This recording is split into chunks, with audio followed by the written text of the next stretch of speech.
unless you drop one. Left pocket flat. Please don't pin me. That's right at my nipple. Look where you are. You're on the. That's right at my nipple, sir.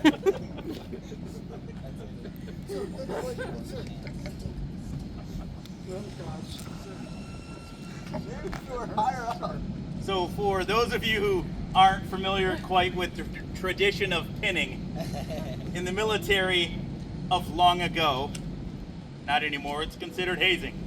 So when you got rank, it would be pinned onto your shoulder or your collar device. Do I need this? No. Well, I don't know. No. I'm a senior taker, bro. I don't know. They would pin it on, but they would leave the little, well, we call them dammits. Because when you forget them, it pokes you and that's what you say. So they would leave them off and then everybody would come around and say, great job. And they would pin you. And usually it would pin almost to your collarbones. So all your shirts would have a little blood mark under the collar where you were pinned. So that's why he was a little nervous of the pinning due to the location. So just a little backstory for you on that. All right. Please continue. Is it me? No. No. It is Sully. Oh, it is Sullivan. Pinning you guys.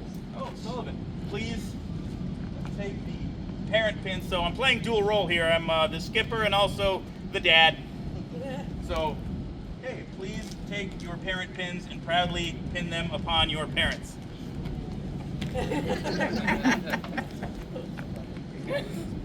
No one will ever know the many hours and unnumbered acts of self-sacrifice from the parents of this Eagle Scout, which have led to this day of honor.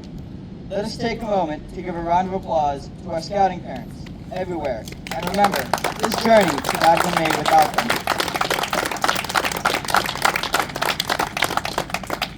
You survived your Eagle Scout project. We survived.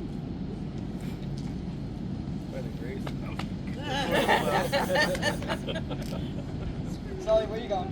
We will now hear from our new Eagle Scout.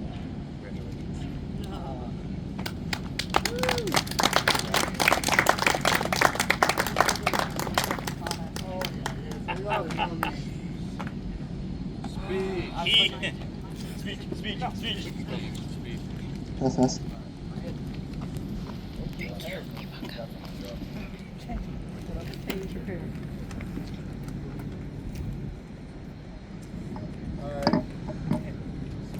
Hey Sullivan, Yes? before you jump into your speech, would you guys like to say a few words and do whatever it is you would like to do? Let him go. He's ready to go. Very well. Done. Send it, son. Alright. I am Sullivan Monar. For writing this, I asked myself, do I want to make this short and sweet? And I told myself, no. This is your moment to tell your story. So prepare for a ride. We started off my scouting journey all the way up to New York, a little place called Staten Island. I was in Pack 43. And I made it all the way to Wolf. And I wanted to stay at Wolf. Not because I didn't want to get any further in my scouting career, but because I watched so much Wildcrats at the time that I knew wolves were smarter and thus more powerful than bears. So I was pretty happy with my status as rank. Through on a few years, we eventually moved to Racine, Wisconsin, where I'm once again enrolled into a pack. This was Pack 161. I enjoyed as an Arrow of Light Scout after attaining all of my requirements, making my arrow, and having our ceremony. I crossed over into Troop 161, where I met some of my lifelong best friends that have been here since I crossed that bridge. Some are here to celebrate this great accomplishment with me. Moving on, I was on a drive with my dad in his Jeep. At the red light, he asked me a question I will never forget. That question is why I'm here right now. I was doing God knows what, as a 12-year-old does, and he looked at me and asked, Sully, do you want to be an Eagle Scout? And of course, I answered, of course I do. He responded with, all right, I'm going to help you get Eagle, but I'm going to push you more than you've been pushed before. I will test you. You're probably not going to like it, but if you want to make Eagle, I will help you. and he held out his hand. If you shake my hand, we're going to get Eagle. And I thought about it for a while. Then I shook his hand. He sure kept his promise, wanting me to do rank requirements. When I got to first class, he asked me again, do you still want me to help you make Eagle? And I said yes. And we shook hands again, sealing the deal that I was going to make Eagle. When I made it to Star Scout, I got stuck. The waves of procrastination hit me, and I just didn't want to move forward. Then eventually, I left Wisconsin and moved to Maryland, where we are now. I transferred to Troop 414, my last troop. This was where I learned to be a leader. As a Star Scout and Troop 414 coming up on elections for a new SPL, I volunteered. I put my foot to the floor and decided I would lead this new troop. And boy, it was a journey. Through my SPL term, I tried to implement a lot of things my old troop did that I wanted to see in this troop. I guess to try and make it feel more like a place I knew. A lot of people didn't like this, and in turn, didn't like me.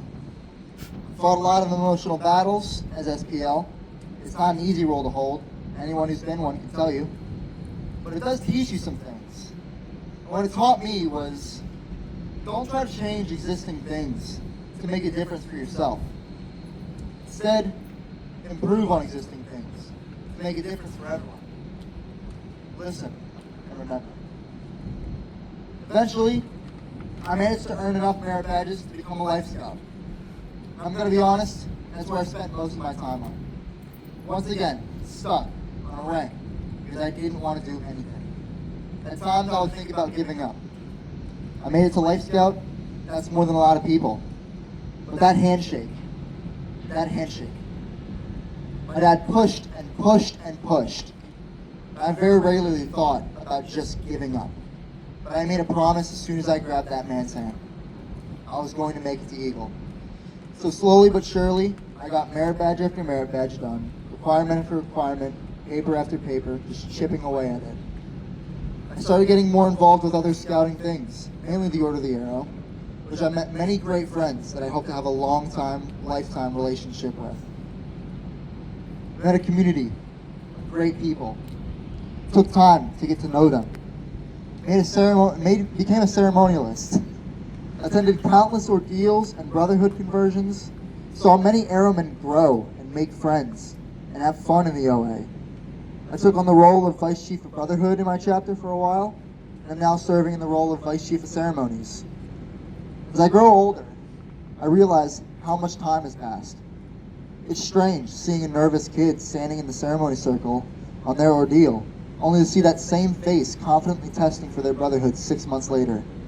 But after a long while, I was nominated for my Vigil Honor, and I achieved it. Anyway, back to the main story. Eventually, my dad brought up the idea of starting a Sea Scout ship, which I immediately agreed to. Leaving Troop 414, but still being a part of it, now transferring over to what was known as Ship 1790, as I edged closer to the Big 18. Doing my project took a lot of coaxing and pushing from my mother and father, and my girlfriend, because my mother was a big part of this too. And yes, my girlfriend did force me to do Eagle Scout paperwork.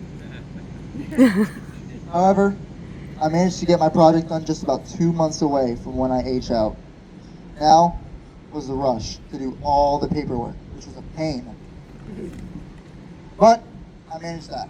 I got it done. I managed to get all the work done and over with about a week and a half before my birthday. With my Eagle Board of Review scheduled on the 24th of March, just 4 days after my birthday, after passing what had been one of the most nerve-wracking experiences of my entire life, I made the rank of Eagle Scout on March 24th, 2025. It was one hell of a journey, but in the end, everything was worth it. And I still would have shaken that man's hand. Thank you.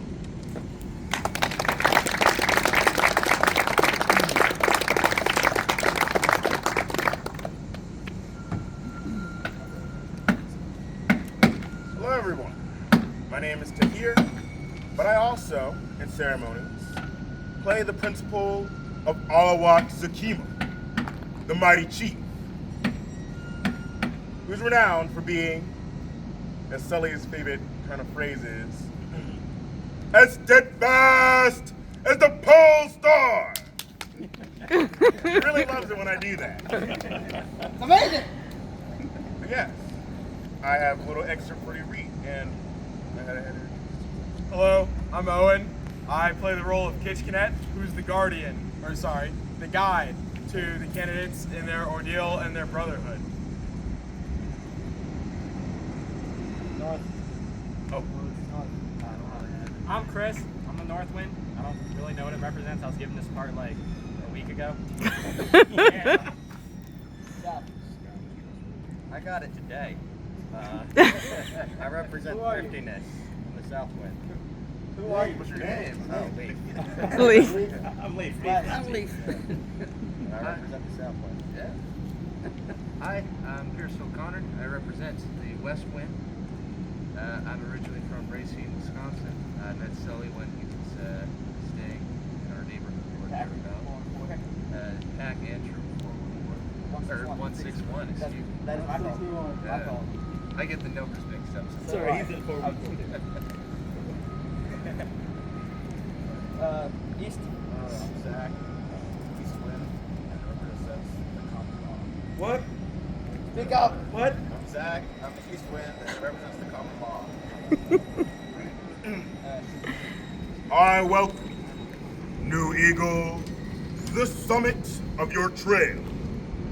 The eagle is strong and powerful and flies unblinking to the face of the sun. It soars high and builds on a pinnacle. You must not swerve from your duties as an eagle. As this ceremony nears the end, I will leave you with a few final remarks. During life's storms, may we all berth in a safe port when the winds require such a maneuver. But bend the sails and beam reach when the weather is fair and the winds favorable. Thank you all for attending the Realm of the Eagle ceremony. Thank you to the United States Coast Guard, Sea Scout Ship Steadfast 1790, Troop 414, and the Baltimore Area Council for making today's evolution a success.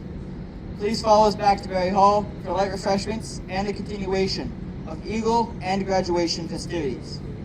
I now declare this Eagle Court of Honor closed.